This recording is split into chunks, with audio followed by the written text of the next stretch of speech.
Hey guys, welcome back to our channel. So for today's video, I'm gonna teach you how to edit an image in a PDF with Adobe Acrobat DC.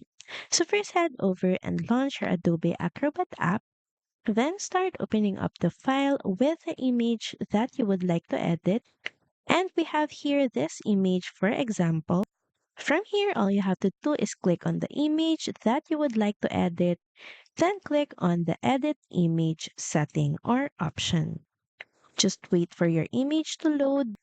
This window will then pop up, which is powered by Adobe Express. And here you have an option to crop, remove background, erase specific areas for your content, remove objects, insert object in your image.